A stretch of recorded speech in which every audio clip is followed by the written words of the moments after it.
जय अम्बा जय खंभलाई माँ। खुशखुशाल मांडलनी धरती, तमाम देवी देवताओं, ऋषि मुनिओ, गांधर्वो, यक्षो, किन्नरो, पितृओ, ग्रहो, खंभलाई माँ, जगत जननी, 51 शक्तिपीठ, नवदुर्गा माँ, मृत्युंजय महादेव, ब्रह्मा विष्णु महेश, गणेश दादा, हनुमान जी महाराज, रुरु भैरव दादा, महाकाली माँ, महालक्ष्मी जी, महा सरस्वती माँ, तमाम खुशखुशाल केम के खंभलाई माँ की कृपा थी 1,01,054 पाठ गई काले संपूर्ण थी गया दुर्गा सप्तशतीना।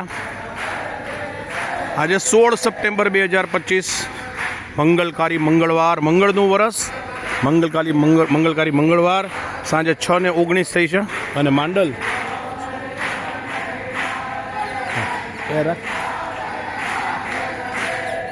एटले आजे भाईओ अवसर जे लोकोने सेवाओ माटे पण अवसर चूकाई गयो।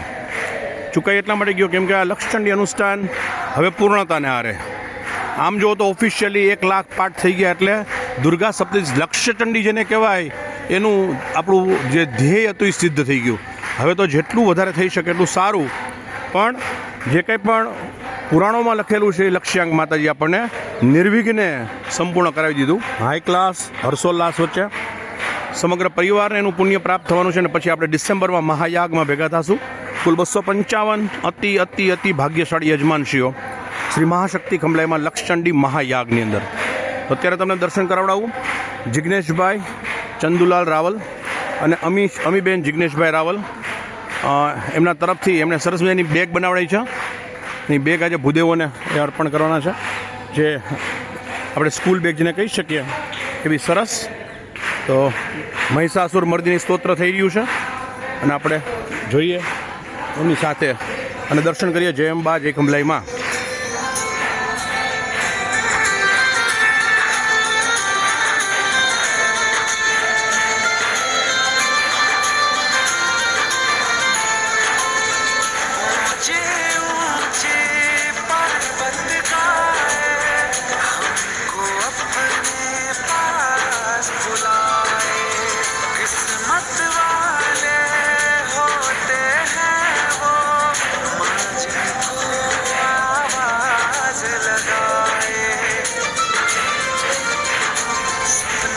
जगदम्बा ने अपना द्वार दिखाया है, आज तो रुकना मुश्किल है, माँ का बुलावा आया है।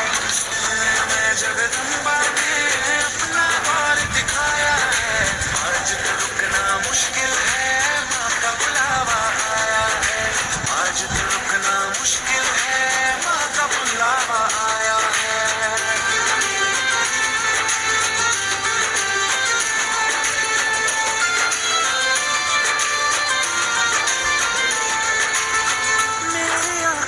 जो देखी तूने पीर थोड़ी सी भी, हंसते हंसते माई तेरे नैना भरे हैं। मेरी आंखों में जो देखी तूने पीर थोड़ी सी भी, हंसते हंसते माई तेरे नैना भरे हैं। तेरे जैसा कौन जग में जो चुभे है कांटे पग में, मुझसे पहले माई तेरे आंसू गिरे हैं।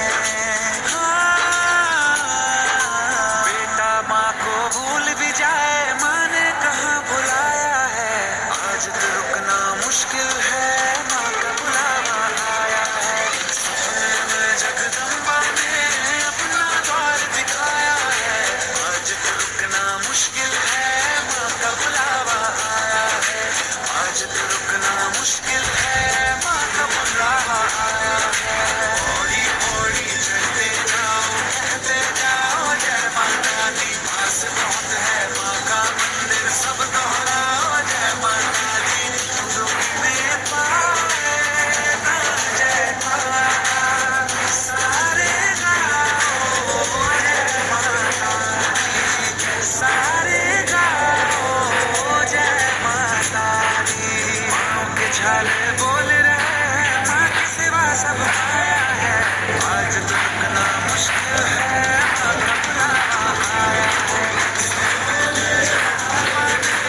ભાઈઓ 1,00,000 ચંડીપાઠ, જેમાં 700 તો શ્લોક છે ખાલી ચંડીપાઠના 13 અધ્યાયમાં.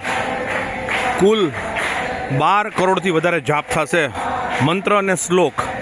કુલ 12 કરોડથી વધારે મંત્ર અને શ્લોકનું અહીંયા અનુષ્ઠાન થશે. 12મી એપ્રિલથી શરૂ થયું. 12 એપ્રિલ, 12 મે, 12 જૂન, 12 જુલાઈ, 12 ઓગસ્ટ, 12 સપ્ટેમ્બર અને 18મી ઓક્ટોબર એની પૂર્ણાવતિ થશે.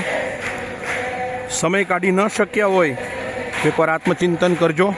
સમય ન કાઢી શક્યા હોય તો એકવાર આત્મચિંતન કરજો કે ખરેખર શું આપણે એટલા વ્યસ્ત હતા, કે આપણી ઈચ્છા નહોતી, કે માની ઈચ્છા નહોતી, કે આપણે અસ્તવ્યસ્ત હતા. તો અવસર ચૂકાઈ ગયો. હવે લક્ષચંડી ક્યારે આવે કોને ખબર. અને એ આપણા પરિવારમાં, આપણા કુળદેવીના સાનિધ્યમાં, આપણા જેમાં આપણું અનુદાન છે એમાં સૂર્યદેવ અત્યારે જપા કુસુમ શંકાશમ કાશ્યપે મહાધૃતિમ તમોરીમ સર્વ પાપઘ્નમ પ્રણતોસ્મિ દિવાકરમ. તમામ પ્રકારના પાપનો નાશ કરનાર સૂર્યનારાયણ દેવ અને મંગલકારી મંગળવાર, મંગળનું વરસ. ફરી એકવાર 2025, 2 ને 2, 4 ને 5, 9, 9નો અંક પૂર્ણનો અંક. તો હવે આ પૂર્ણતાના આરે લક્ષચંડી. મેં એક મેસેજમાં લખેલું છે કે પદ, પ્રતિષ્ઠા અને પૈસો. ઘણીવાર પદ, કોઈક વાર આપણને એવું પદ મળી જતું હોય કે જેની આપણને કિંમત ના હોય ક્યાંય પણ, તો પ્રતિષ્ઠા પણ એવું બને અને પૈસો પણ બની શકે. તો પ્રતિભા કેળવવી પડે છે.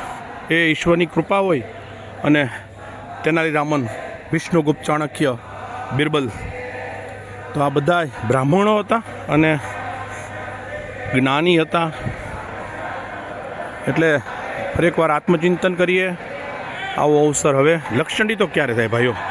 લક્ષચંડી તો એક પરિવારમાં બીજી વાર 71 પેઢીમાં, એક પરિવારમાં 71 પેઢીમાં આવે તો બીજી વાર તો શક્ય નથી.